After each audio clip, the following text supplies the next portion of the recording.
Merci d'avoir choisi la télévision nationale. Bonsoir à tous. Le Centre de formation professionnelle CFP en abrégé libère sa première promotion de la transition. Ces apprenants sont diplômés dans les filières de mécanique, autoplomberie, électricité et maçonnerie. Désormais, sur le marché de l'emploi, ils s'engagent à servir pour le développement du pays. N'est-ce pas, Moussa Bangoura? On t'écoute. La première promotion de la transition du centre de formation professionnelle Camaralaye de Donka est désormais sur le marché de l'emploi. Au nombre de 80 apprenants, cette cérémonie de remise de diplôme marque la fin de 3 ans d'études techniques et professionnelles. Bien qu'il y ait de la joie, je suis vraiment content. Je lance à tout un chacun de venir faire sa formation dans les écoles professionnelles.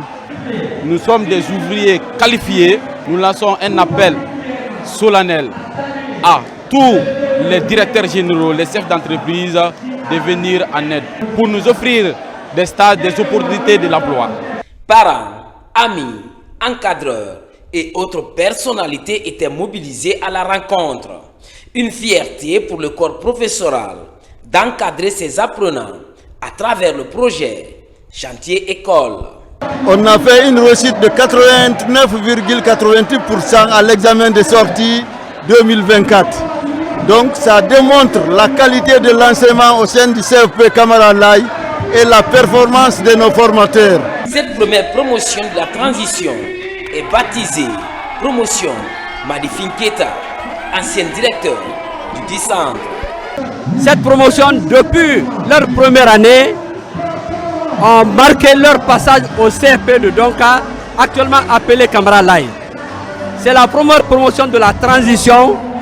C'est à travers cette promotion que cette école a été rénovée à travers un projet appelé Chantier École. Et ce projet a été financé par Monsieur le Président de la République, le général Mamadi Doumbouya. Donc on le remercie très sincèrement. En plus de la remise des diplômes, des satisfecits et présents ont été remis aux personnalités qui se sont illustrées dans la formation de ces futurs aides-ingénieurs. Et puis fin à Farana de la session du conseil d'administration préfectoral. C'est une retrouvaille des cadres préfectoraux et communaux. Objectif, passer en revue les actions menées au sein de l'administration depuis 2024. La rencontre qui a duré 3 jours a permis au préfet et ses cadres d'adopter un nouveau budget pour l'année 2025. Ibrahim Oulé Fofana, on t'écoute. Dans la ville de Sankaran, les administrateurs préfectoraux et communaux sont dans la salle de conférence de la préfecture. Il s'agit d'un conseil administratif préfectoral où le préfet Bernard Kamano et ses cadres passent en revue l'ensemble des activités menées au cours de l'année 2024. C'est un cadre d'échange où toutes les préoccupations de la préfecture de Farana et ses communes sont diagnostiquées. Pendant ces 3 jours, nous avons débattu de tous les problèmes liés au développement de nos communautés. Nous avons d'abord parlé des activités de l'exercice 2024 et ensuite les perspectives pour 2025. Et nous avons également débattu des difficultés rencontrées pendant l'exercice 2024 et ensuite il y a eu des suggestions et des recommandations. Le budget préfectoral prévisionne l'exercice 2025 1,559,284,257 francs. Les difficultés que nous rencontrons, il y a certains services de recettes qui ont leurs prévisions, mais que nous n'arrivons pas à atteindre même les 20% de leurs prévisions. Les discussions ont également porté sur les défis dont la préfecture fait face, notamment le recouvrement des recettes et la réalisation des infrastructures sociales de base. Pour cette année 2025, le budget prévisionnel s'élève à plus d'1 milliard. 3 jours là nous ont permis de remonter nos difficultés à la base. Ça c'est un. De 2, ça nous a permis de se connaître encore de plus entre nous. Et ce qu'on ne savait pas encore sur le plan administratif, dans nos situations, dans nos communautés, dans les sous-préfectures, Cela nous a beaucoup édifiés. Comme c'est ma première fois de suivre le CA préfectoral, mais vraiment, je suis maintenant que les présidents des délégations spéciales, les secrétaires généraux doivent travailler en commun accord. Cette session du conseil administratif préfectural de Farana a aussi été un cadre de recommandation du gouverneur qui a pris part à ce rendez-vous. Ici, les cadres sont invités à prendre en compte les préoccupations des habitants de la préfecture. Les responsables à tous les niveaux ont réaffirmé leur engagement en faveur du développement harmonieux de Farana.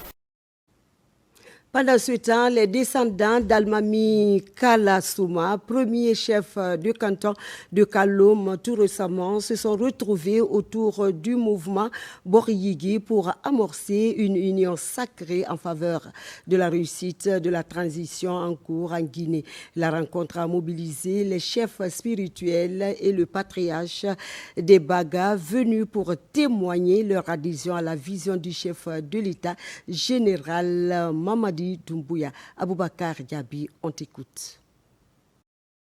Ils sont venus de partout à travers le pays pour prendre part à cette rencontre d'échange d'idées. Ces descendants d'Almami Kalasouma, un compagnon de l'indépendance, le premier chef de canton de Kaloum, prônent l'entente, l'amour de la patrie, à l'image du gouvernement de la transition. Tous expriment librement et inconditionnellement leur engagement à soutenir le chef de l'État, le général Mamadi Doumbouya, pour la réussite des projets d'intérêt public en Guinée. Et conscient des efforts et sacrifices consentis par les nouvelles autorités du pays dans le cadre de l'amélioration des conditions de vie des Guinéens et qui se manifestent dans tous les domaines et tous les secteurs clés de notre pays.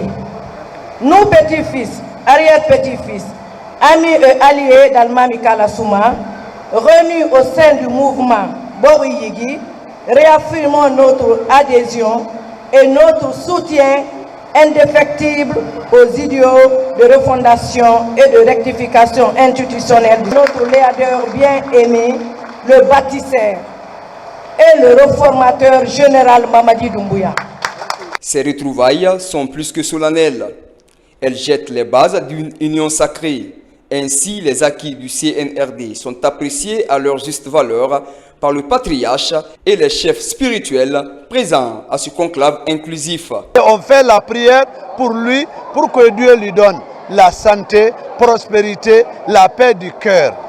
C'est à cause de ça qu'on est réunis ici aujourd'hui. Le fait que nous nous retrouvons aujourd'hui ici, les petits-fils d'Almami Kala, pour magnifier d'abord et garder cet héritage pour la valeur de la nation, mais aujourd'hui et aussi soutenir le président de la République, le général d'armée Mamadi Doumbouya, qui est en train de magnifier sa volonté d'aider ce pays.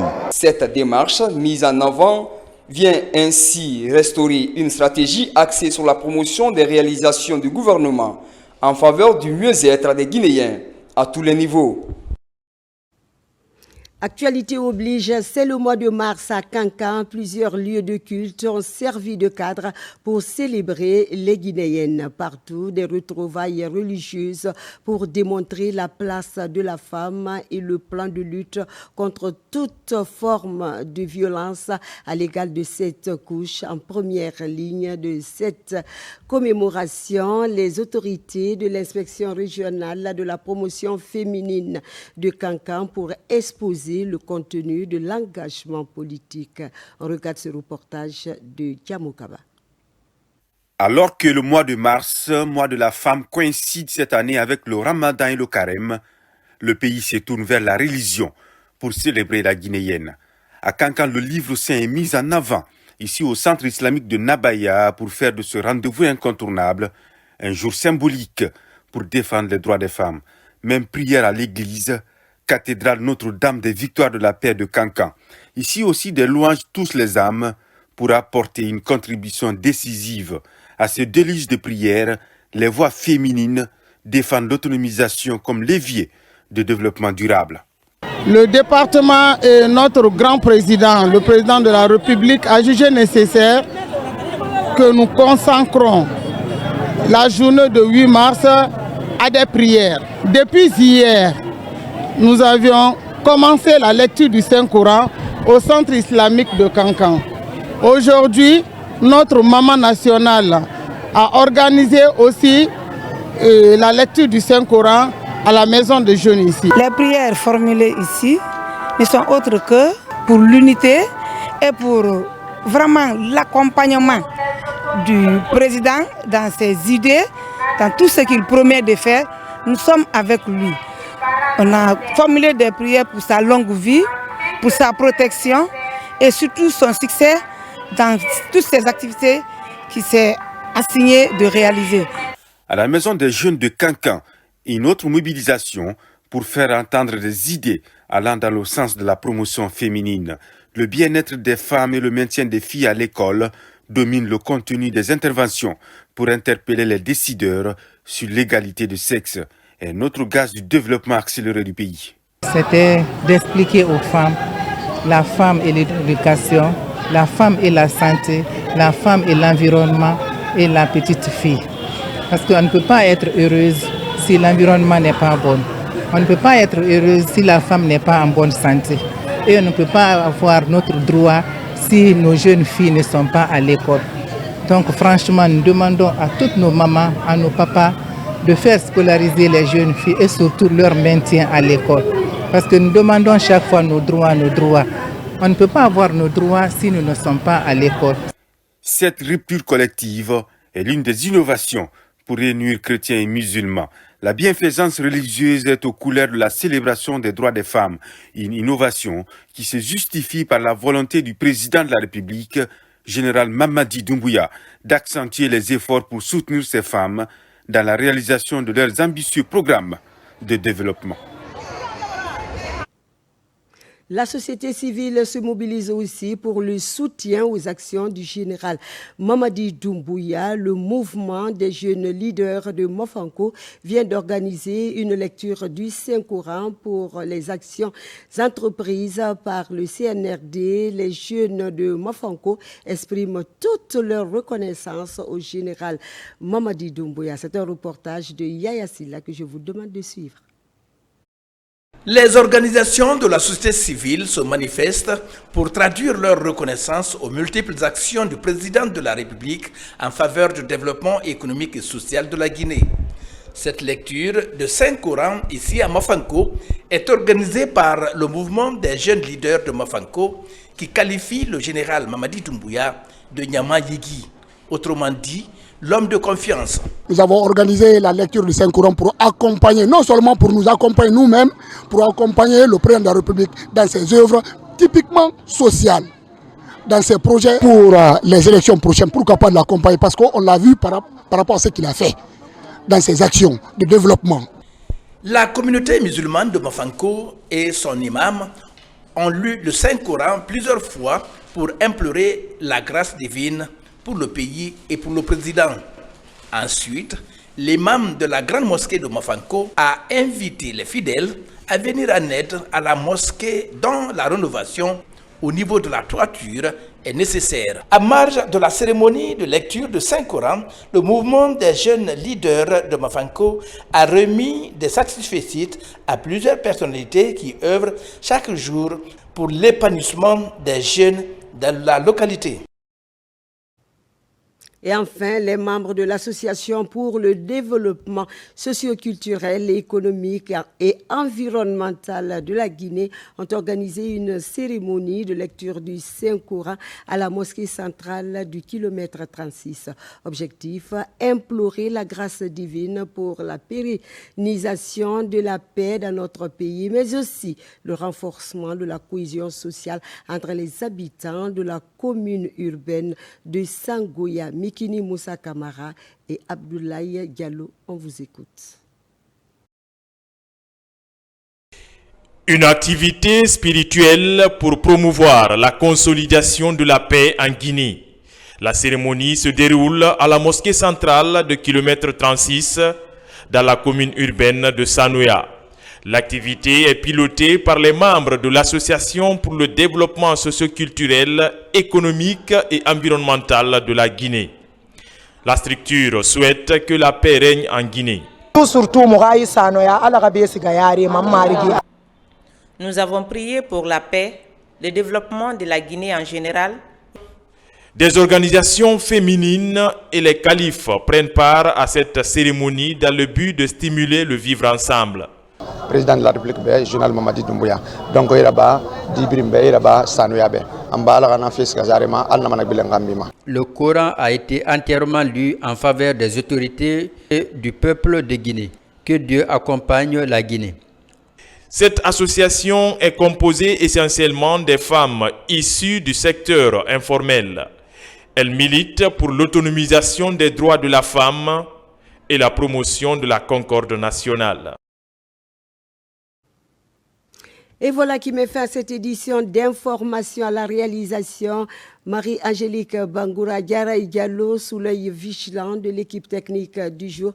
Merci d'être avec nous. L'information continue sur la télévision nationale. Prenez bien soin de vous et de vos proches, car chaque jour est une vie. Bonsoir chez vous.